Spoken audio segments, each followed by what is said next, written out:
Salut tout le monde, j'espère que vous allez bien. Aujourd'hui, on va parler de l'onduleur que donc je me suis acheté. C'est un onduleur de stockage. Voilà, il s'appelle onduleur de stockage couplé AC, donc 3 kilowatts. C'est le 3000 SP Sofa. Donc c'est un... Moi, je suis en location. Donc je voulais attaquer faire du stockage, mais acheter un hybride, toute l'installation qui va avec, c'est un peu compliqué. Et cet onduleur là, en fait, il est pas mal parce que on n'a rien à modifier. Il suffit juste de le mettre à côté de son tableau et il s'adapte à notre système. Euh, donc on va aller voir ça. Voilà un petit schéma. En fait, notre onduleur, donc il est ici. Et il va se mettre donc généralement à côté de notre tableau électrique.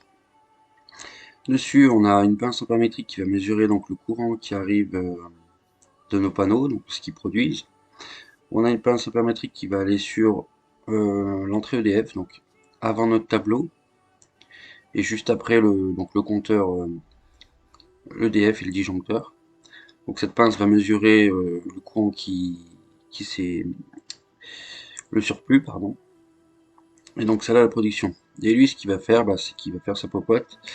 Il va détecter donc combien on a de surplus, et ce surplus là, il va aller nous le stocker dans les batteries.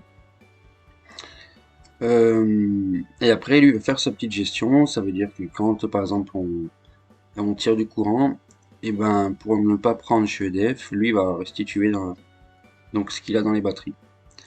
Donc ça c'est super, donc ce qui permet d'avoir une consommation de zéro sur notre production et tout.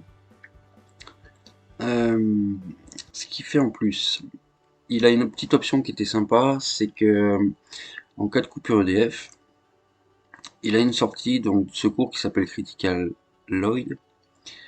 Donc et au bout de 3 secondes, en fait, il va se mettre en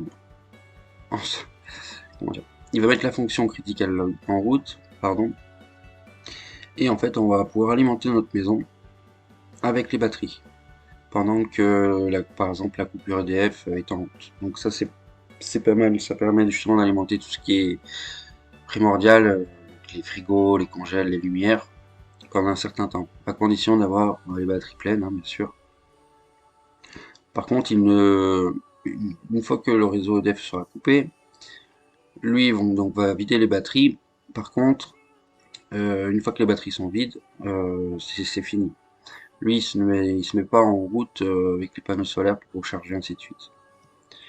Voilà, c'est la différence d'un onduleur pur hybride, mais bon, c'est pas mal. Donc la seule chose qu'on aura à faire avec cet appareil, donc c'est de l'installer, mettre ces deux pinces là dans le tableau électrique. Jusqu'à là, ça va. Donc mettre notre batterie en dessous. Batterie, donc sectionneur. Et voilà, c'est toutes les modifications qu'il pourra faire. Donc, ce qui est bien aussi, c'est que par exemple, là vous avez vos panneaux solaires, vous avez votre onduleur. Si vous avez des onduleurs, donc un onduleur standard, ou si vous avez des micro-onduleurs, ça c'est pas son problème. Euh, Lui, il accepte les deux. Lui, tout ce qu'il va mesurer, c'est le courant de sortie. Donc ça, c'est plutôt pas mal. Même, voilà, vous voyez une éolienne, hein, lui, il va juste mesurer ce qui arrive, ce qui repart, et voilà. Donc c'est pas trop mal.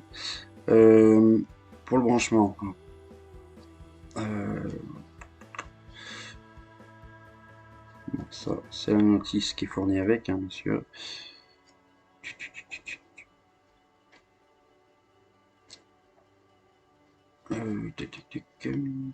Donc il a une puissance de sortie par contre maximum de 3000 watts.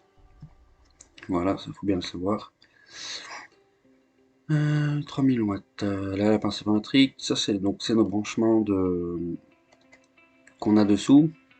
Donc on a une sortie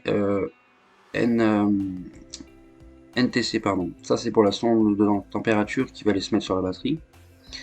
CTPV, ça c'est la pince métrique justement qui va mesurer le courant qui arrive des panneaux solaires. Donc le courant alternatif.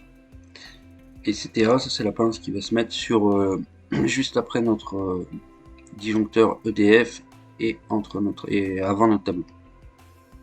Ça on l'utilise pas, tout cela non plus. Et le Porcan, personnellement moi c'est celui-là que je me suis servi pour mes batteries. Pour l'instant j'ai pris une batterie donc pile en tech. Pareil, par choix de simplicité, de volume de stockage.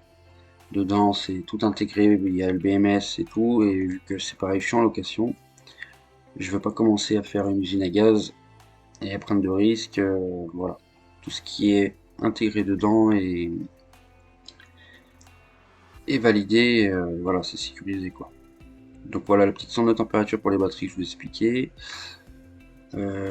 Dessous on a nos deux sorties. À la sortie, l'entrée réseau, donc là c'est ce qui va venir de notre tableau. Bien sûr couplé à un disjoncteur 16 ampères. Donc c'est par ici qui va mesurer la tension. Et en cas de besoin, donc quand il va vider la batterie, bah, ça va repartir par ici, par votre tableau. Ça c'est la sortie low, donc la de charge critique. En cas de coupure, c'est par ici que le courant va ressortir. Voilà. Bien sûr, après il faut l'associer à un contacteur en sortie. Là on a sorti donc, notre sortie grid, la sortie load. On doit brancher un contacteur pour que tout soit ok. En cas de coupure, en fait, il va sectionner soit l'un, soit l'autre. Moi, je vous laisserai regarder la notice plus précisément. Là, on a le schéma, voilà. Donc voilà, ça c'est les types de batteries qu'il accepte. Donc dedans, il reconnaît très bien donc les Pilantec US 2000, les plus US 2000B. Dessus, après, on peut mettre donc du General Lithium. Après, on peut mettre des batteries plomb aussi dessus. La tension de fonctionnement des batteries, c'est 48 volts. Voilà, 48 volts. Eux ils disent jusqu'à 9,6 kWh, mais je sais qu'il y en a qui ont mis plus dessus, donc après avoir, les notices sont un peu, ça reste toujours vague quand même. Donc on parlera du module Wi-Fi et de la mise en route de l'appareil, et sûrement aussi une vidéo sur, parce que moi je passerai pas par le Wi-Fi, mais par les ports de connexion dessus, voilà, je vous expliquerai. Bon bah allez, on se dit à la prochaine. Ciao ciao.